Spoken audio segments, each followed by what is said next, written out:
Objective: to establish a uniform method of showing the status and identification of raw materials used and product manufactured by Anchor Plastics. Part Identification Tag.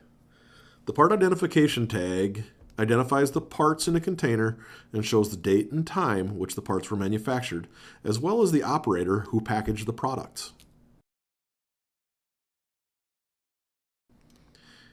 A part identification tag is completed each time a box or other container is filled with parts manufactured by Anchor Plastics.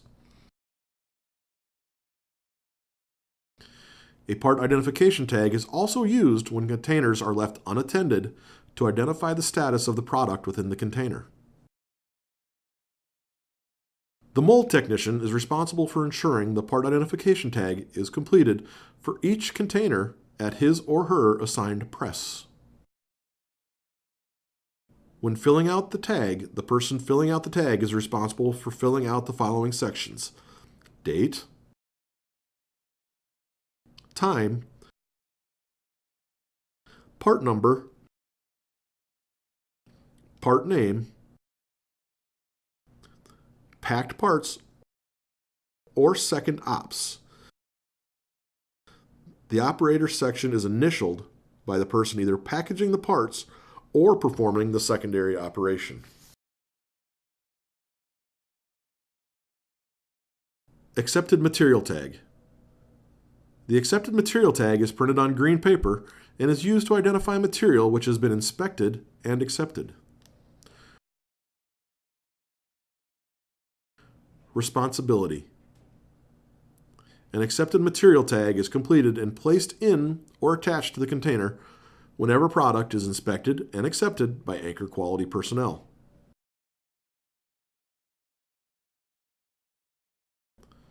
The quality inspector will complete and place an accepted material tag in each bag of Omnetics parts which have passed sample acceptance inspection. The mold technician will complete and place an accepted material tag in each container of product which has been reworked after being segregated for disposition. When filling out the tag, the person filling out the tag is responsible for filling out the following sections: part name, part number,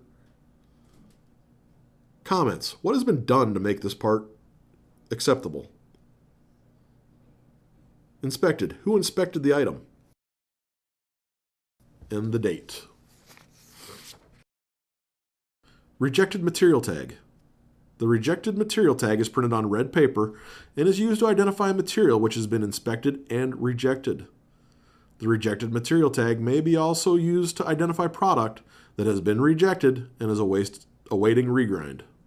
The rejected material tag is completed by any Anchor employee who identifies material that is unacceptable. When filling out the tag, the person filling out the tag is responsible for filling out the following sections: part number,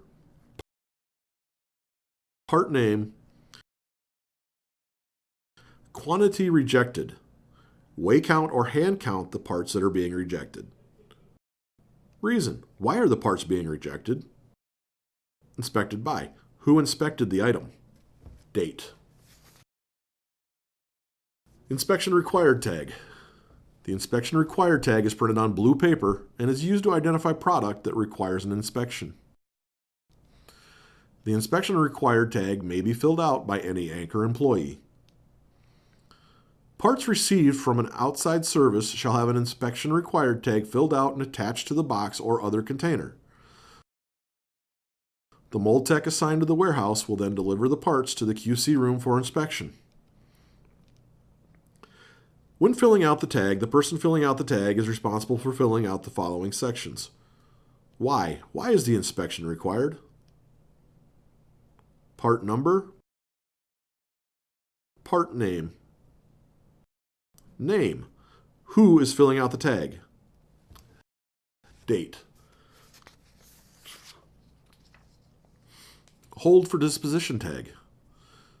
The Hold for Disposition Tag is printed on red paper and is used to identify material which has been found to be nonconforming or is suspect and requires review.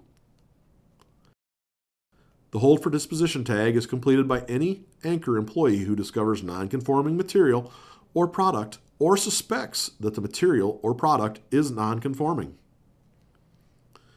When filling out the tag, the person filling out the tag is responsible for filling out the following sections. Situation: why are the parts being placed on hold for disposition? Date. Initial: who is filling out the form? DMR: the DMR number assigned from the DMR book. Raw material sticker. The raw material sticker is printed on orange paper and is used to identify raw material which is no longer in its original packaging. Raw material stickers are used to identify the contents in 250 barrels, the white plastic hoppers used to feed material into dryers, 60 barrels, and may even be placed on the dryer to identify the material in the dryer. When applying the sticker to a 60 barrel or 250 barrel, the sticker is to be placed on the side of the barrel so that it is visible if a person is to walk up to the barrel for easy identification. The mold technician is responsible for attaching the raw material sticker to the barrel and writing the appropriate information on the sticker. When raw material and regrind are mixed together in a barrel, the material lot number of the highest percentage of the material in the barrel should be listed. Example: you have a mixture of 70% virgin and 30% regrind in a barrel. The lot number on the tag shown below is the material lot number of the virgin material. When filling out the tags, the person filling out the tag is responsible for filling out the following section. Anchor part number. Material type. Check the appropriate box. Material description. This can be found on your work order cover page. Color concentrate description and part number. This can be found on your work order cover page. Used for. What was the material used for? Date. Fill in the date the tag was created and sign the tag. Lot number. What is the lot number of the material being used? LBS. How many pounds of material are in the barrel?